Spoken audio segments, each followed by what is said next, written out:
पांडे जी के द्वारा जो मंगल काल की बात और बिहार में जो स्वास्थ्य व्यवस्था में बदलाव आया है उसकी चर्चा के किताब का विमोचन हुआ है।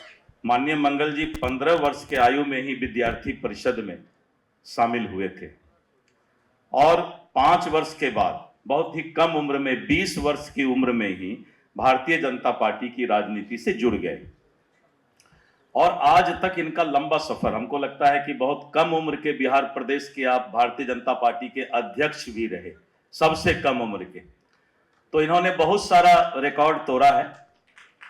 और जब भगवान ने इनको मौका दिया स्वास्थ्य मंत्री के रूप में, तो इन्होंने अपने जिम्मेवारी का दायित्व का निर्वहन किया है। सकारात्मक सोच है, अशफाक करीम साहब भी बैठे हैं यहाँ पर, सकारात्मक सोच है माननीय मंगल जी का, और यही कारण है कि हेल्थ सेक्टर के मामले में बिहार आगे बढ़ रहा है।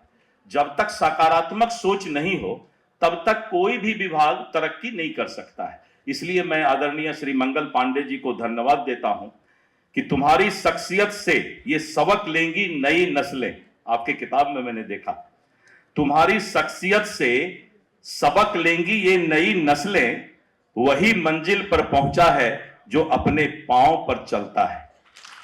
तो आपने पांव पर चलना सीख लिया है, अब दौड़ने की आवश्यकता है मित्रों। लेकिन जब कोई माननीय मंत्री का परफॉर्मेंस की बात आती है तो एक बात मैं खुलकर बोलना चाहूंगा, पदाधिकारियों की भी भूमिका बहुत बड़ी होती है और बिहार में पदाधिकारियों की भूमिका अगर सकारात्मक हो, जैसा कि आपके स्वास्थ्य विभाग में है, तो बिहार और तरक्की कर सकता है। लेकिन बहुत पदाधिकारी तो होते हैं कि एकदम उंगली मार के बैठे रहते हैं बहुत सारे योजना पर, विकास पर।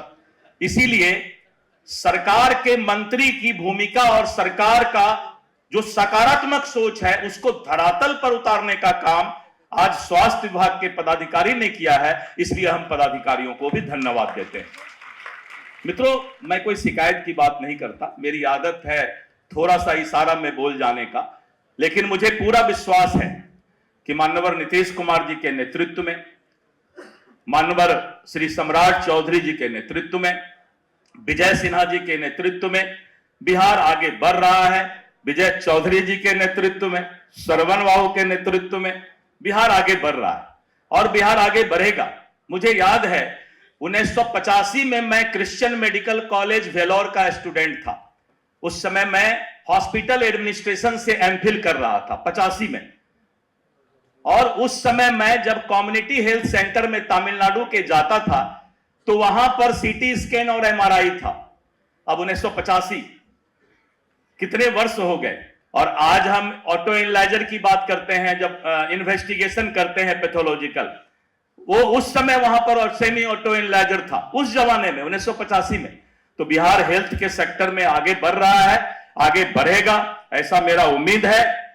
और मैं तो मानता हूं कि इंसान को जब भी कोई दायित्व और जिम्मेवारी मिले तो उसे अपने लक्ष्य के प्रति ईमानदार रहना चाहिए।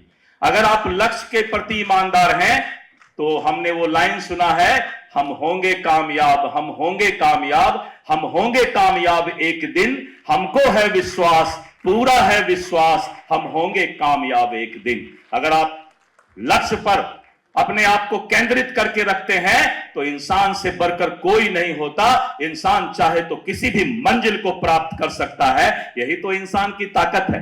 लोग सोचते हैं कि मेरा उम्र 70 वर्ष हो गया, 80 वर्ष हो गया। उम्र आपका नहीं हुआ है, उम्र तो शरीर का हुआ है और दिमाग का हुआ है। आत्मा तो चंचल है, उसका उम्र तो लाखों वर्ष बाद भी वो तो बच्चा होता है। इसीलिए कभी कभी बुजुर्ग लोग भी मुस्कुराते हैं, हंसते हैं, खेलते हैं, क्योंकि उसका असली आत्मा का उम्र तो बढ़ा ही नहीं है। लेकिन इंसान अपने शरीर को, दिमाग को देखकर बुरा हो जाता है। बुरे होने की कोई आवश्यकता नहीं है। आप 80 वर्ष के उम्र में भी जवान हैं क्योंकि आपकी आत्मा जवान है।